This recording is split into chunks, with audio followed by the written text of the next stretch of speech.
That's me shed up there, right? But it has a drift car in it. I take my hat off to you who do driveway engine rebuilds, suspension installs, whatever it might be. Tools are just everywhere. I don't just have like my big bench space. My brain is just, every time I need something, I'm like, looking around. So I take my hat off to you for successfully getting driveway builds done, because this is good practice for bush mechanics stuff, because there ain't no benches out there.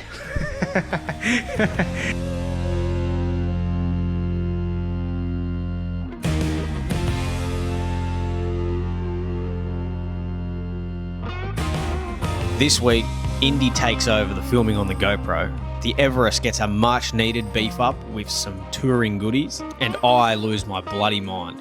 Enjoy the watch, and don't forget, leave us some tips on what you believe we could do to improve our videos, and hit that subscribe button if you so desire.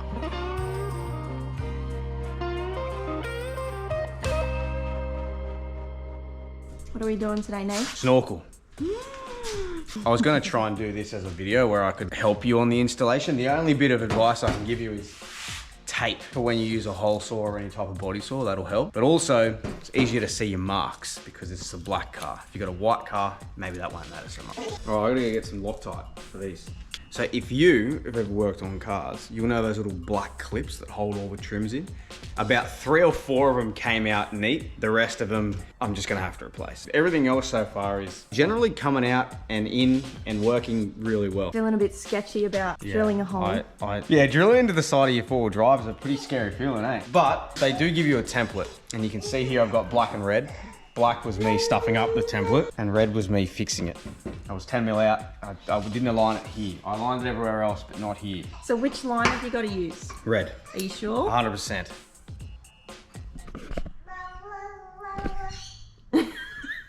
100%. Okay. Good.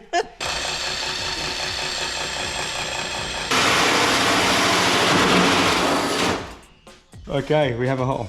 Cool, I'll fix the rest of that up. That's terrifying. I'm wondering if I get a smaller one. If I get a smaller hole saw, I can get 2 holes. I reckon that's good. I'm gonna do that. Okay. Cool. My holes are good. I just gotta drill these for this bracket. I start stuffing around with the airbox and modify it to suit. So I might have went a bit ham on the sealant, but I can put snorkels on. That's all done. That's all sealed up because there used to be a bit of an intake section that would come into here. This piece was fitted in here, which was like a bit of an air ram. As air would come into here, it would ram into the airbox. That's now sealed. I'm not gonna start it just yet. Give it a bit more time for the sealant to go off before we operate this machine. That's one item off the list. Next is the roof rack, then the exhaust neck week. Everything's happening in house world as well. Oh man, we're just selling all of our stuff at the moment. It's nerve-wracking, let me tell you, but exciting. I don't know if that in my chest is excitement or nerves. Maybe it's a bit of both, eh? I had to get a whole bunch of new clips. We do already have the new Rhino rack because last time we had the rack that mounts onto the existing rails on top of this. Look at this. Can you see like those rails? And the old ones would just clamp on like that, just clamp to it. We had the whole thing rattle loose on corrugation, the whole thing, including the rooftop tent. That was out at like Larapinta Drive in the Northern Territory. So we're putting on a proper rack that mounts through the roof and getting a bigger platform anyway, so we can get a solar panel up there. So we've still got drawers and the whole 12-volt system to do yet, including the solar panel that goes on top of the new rack. Then all it is after that is the GVM upgrade and a tune. Hell yeah. So when you're doing your roof rack, right, this Everest, all the bolts are concealed well within the roof liner, which means all of this, which is already half out, everything that gets bolted to the roof liner through into the roof to hold it has to come out, including all of the A and B pillar like shrouds, or I guess panels, right? All those clips are fun. You guys know how much I love these clips. It's now 7:30 in the morning and I've just made a start on pulling some things out, so I'm pretty keen to crack along because I need to pull this whole roof liner down, let it sit down onto the headrests. Even in the back, I'm probably gonna have to take this whole tray out. That's because I need to get these whole side panels out. That's only because I need to get these side panels out, and that's only because they overlap the roof lining. I don't know if that's kind of like crying laughter. Anyway, even the seat belts have to come out. Like it's actually quite a big job. I should have just potentially paid someone, but here I am doing some DIY to save some install cost because I can, and I do have plenty of time now that I am unemployed. We've got the new Rhino rack and the backbone setup, which is that box behind there. I've got boxes on boxes on boxes.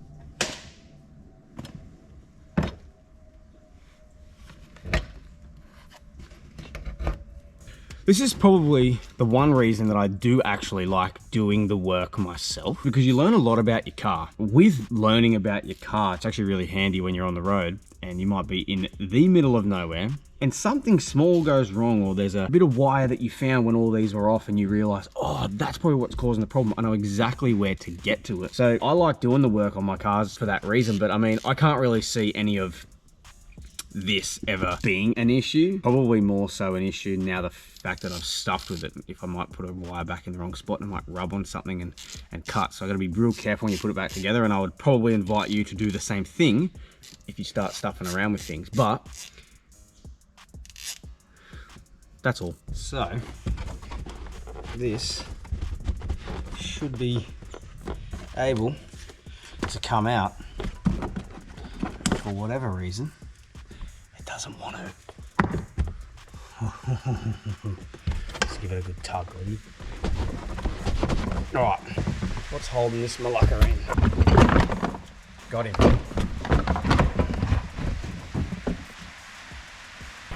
Such a pain.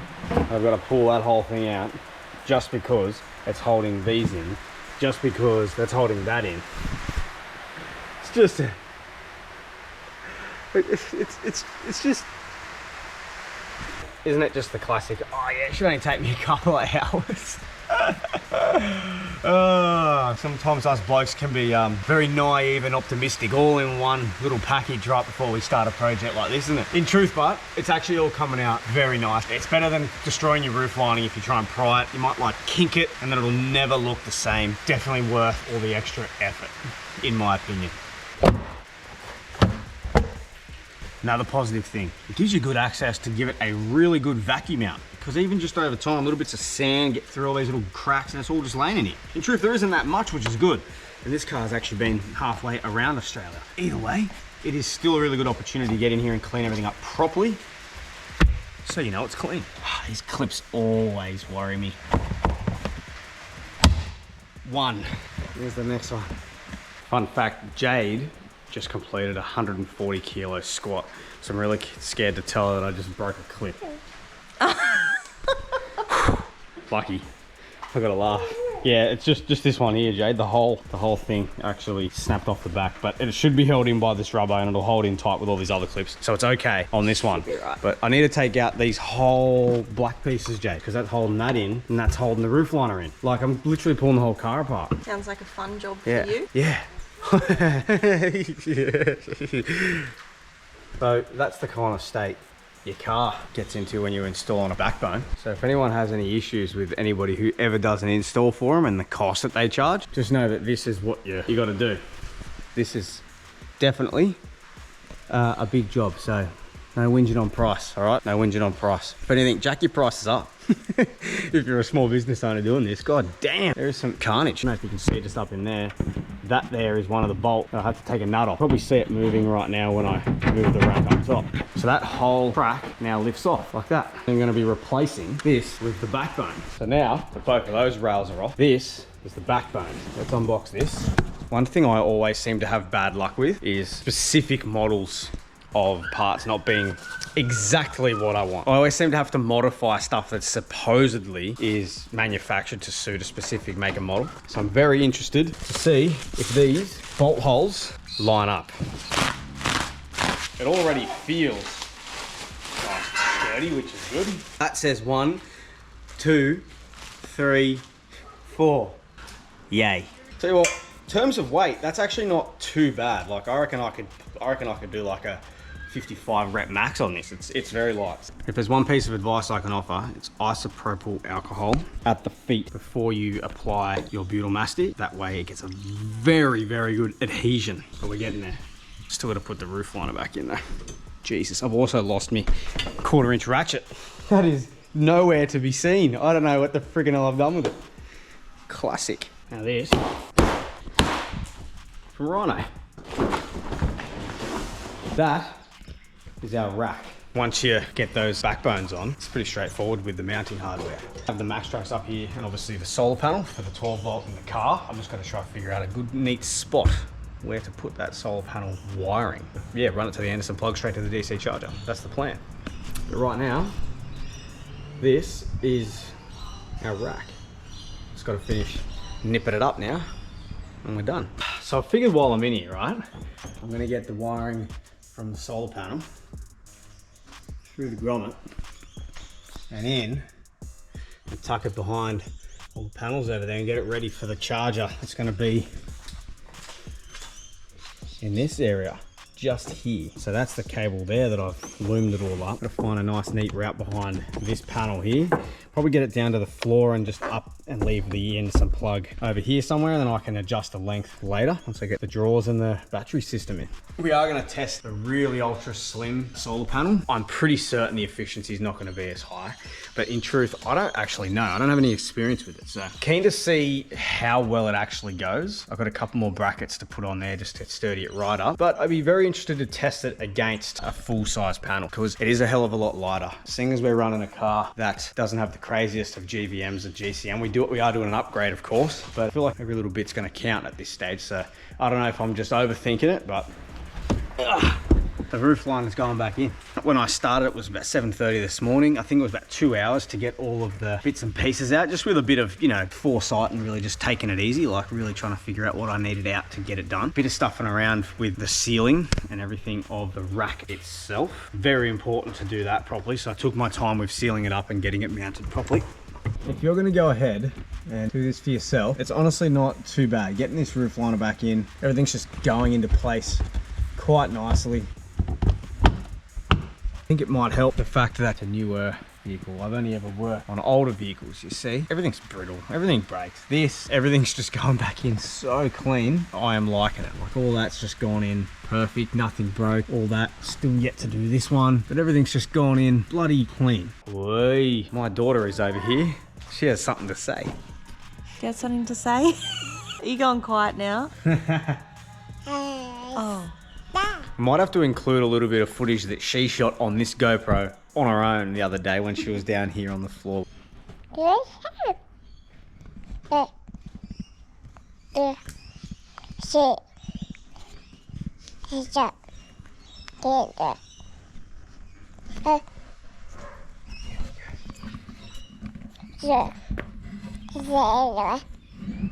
Very, very cute. Clips, everything's gone back together perfectly. Happy days. Love a finished job. What's the time? 4:30. So that's a day. That's a day on my own to get the roof rack on and the solar panel pretty well wired up. I've got to chuck the Anderson plug back onto that and that'll go straight into my DC charger. There is a pretty decent amount of length of slack on it. I'll probably cut that off just for the sake of voltage drop. I don't know how pedantic I need to be, but being a slimline solar panel up there, I'm gonna give it every chance it's got, eh? Where I'm sitting will be our 12 volt system. There will be a fridge, there will be some drawers. We're nearly there. By the way, here's a little trick for you. You know when you got these rubbers and they need to overlap on your trims? Here's how you do it, all right?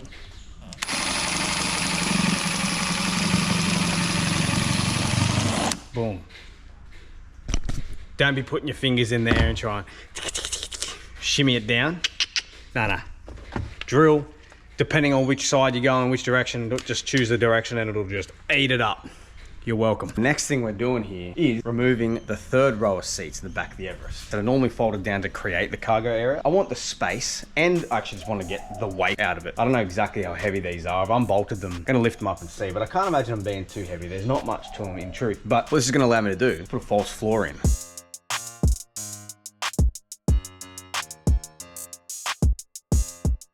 See, that's one seat. There is absolutely no wires, which is good because I know with all this tech and sensors in these newer rigs, pulling out anything that has an airbag or a seatbelt sensor can be a nightmare when you unplug it. So we're going to at least be saving kind of 15, 20 kilos once we kind of do the whole swap.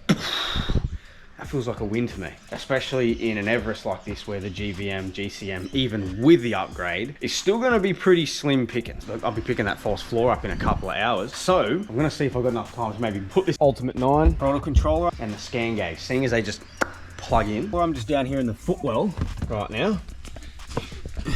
It's the simplest system. Oh God, the light with the GoPro, God dang. But that's as simple as plugging straight in to the top of your throttle pedal. So that literally clips on, pop that red thing down. Alright, that's on. And then you grab your original plug that, clip, red locking down, done. And then we just got to mount that somewhere, probably just cable tie it to be honest. And this cord, if you line it up, you can actually see that there is only one way that it can go because the male one has the clip on it, and that's the receiver little tab on there if you can see. That's it, done. Now we've just got a cable tied up and we'll stick that on, probably about there somewhere. Definitely, if you're going to use 3M tape, isopropyl alcohol. Whoa, Jesus, I can't see. Isopropyl alcohol or something similar to really prepare your surface first, and you should have good adhesion for the rest of its life. That's it, throttle control. I'm keen to give this a drive. Woo! So a couple of things. Oh, I need to go turn my GoPro on, hang on. Let's quickly just get this app going. Beautiful. So, I have the false floor, which I just picked up from an absolute legend. And second hand it was, out of his old Everest. He's now in a Prado, which is very nice. But then I've also just picked up the bracket to mount the aerial from Hulk 4x4. So this bracket's actually going to mount to the factory bolts on the bonnet, and then I can then attach into that circle right there my antenna, so that you can put, yeah, just you know, it's just gonna with the bonnet. Now this was supposed to be vehicle specific, but it didn't fit, so I had to modify it, and I'm just touching it up with paint now so it doesn't rust. God damn, I swear most of the things that you buy that are supposed to be vehicle specific, for me, I'm always caught modifying it, you know? Right there, so I've already taken the nuts off and the bonnet hasn't moved, so I'm just not gonna touch it. And I can put this on gently, but put the nuts back on and hopefully nothing comes out of alignment. That will be a win. I've put, I don't know if you can see, that's heat shrunk on there, the like braided sheathing. I've done that for the most part where it's going to be running and making contact with stuff, and the rest of it I'm going to be able to just coil up and tuck under there somewhere. They do say not to cut these. I don't know whether or not I should just cut it and reattach the end so that it's not coiled up and just kind of tucked in there, and I don't know if coiling up is going to cause any interference. I actually don't know that, but what I do know is that cutting it feels like a bad move. Either way, I'm up here, I'm going to put it through the rubber grommet, get it into the cab, and then I'm going to get it underneath the dash and hook it up into the UHF. Hopefully that heat shrink doesn't foul up on the rubber grommet. Yes, perfect. It came through with ease. Okay, so it is a few days after the fact. I'm not professional at making videos. Maybe one day I will be. But, oh, there's actually one more quick stop I've got to show you. Hang on. So I'm just down here spending some more money. And I got myself the dual compressor for the rear cargo area. So a little bit later on, I'm going to be installing this in the Everest. However, I guess the best part about not filming the install of the drawers, the fridge, and the 12-volt system is you don't have to watch me running around using up all of your valuable time watching me figure it out. However, that is the false floor that I was just on the road to pick up while I was testing the throttle controller, right? It's pretty cool. I set everything back just enough so that we still have access here to the spare wheel mechanism to drop it down, right? Whatever you want to call that. Fridge, drawers, a little bit of a faceplate here with a bulkhead fitting for the compressor and the switch, and just a couple of sockets. I have a 12-volt system. Very, very simple. It's our kick-ass DC to DC charger. Hell yeah. That's a sexy looking unit. Like, I don't normally get aroused by electronics, but that's pretty nice. Plug and play wiring. That is our inverter. Stickers. We love stickers. I love stickers. I hoard them. I never want to use them. We'll have to stick some on the car, I reckon. Just for when us and Kick-Ass work together, you know? Wink, wink. Represent. See, the inverter, we only got a little one actually. Only get 1,000 watt just for the car. So we've got a big one in the van anyway, when we get it. Oh, tire deflators, that's right. What's everyone's thoughts on these Kick-Ass ones? I'll be very keen to try them out for myself and see how accurate they are. The Storm ones that I used to have were a bit iffy. There was 1 or 2 of them that were a bit iffy, so we'll see how long these last. Bit more wiring. Very good. What do you think, Indy? You gonna wire it up for us? I wish. Yeah? Mounting brackets for the solar, and that is our wiring for the solar. That makes life easy. Careful of this knife here, darling, little baby.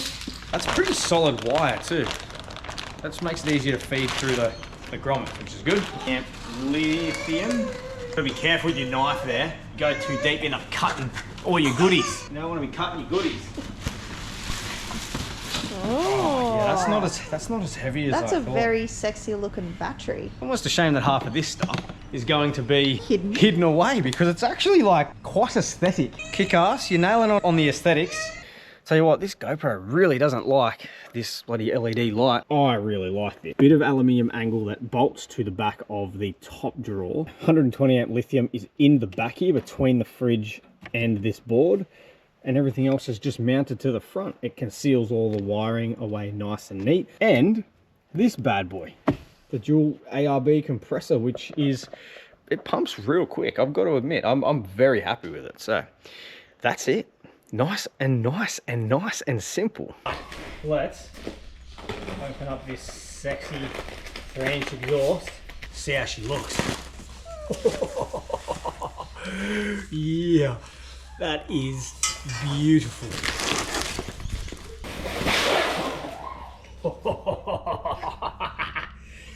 Yeah. Beautiful Torque. Well done. We're also going to get the car tuned. When we do, hopefully this adds to the gains. Probably not going to do a great deal just by bolting it on. That I'm aware of. It should open up for some tunability, which is going to be very much appreciated. Definitely by me at the very least. I've had some WD-40 penetrating in there for a while. Really don't know how they're going to go. Let's see.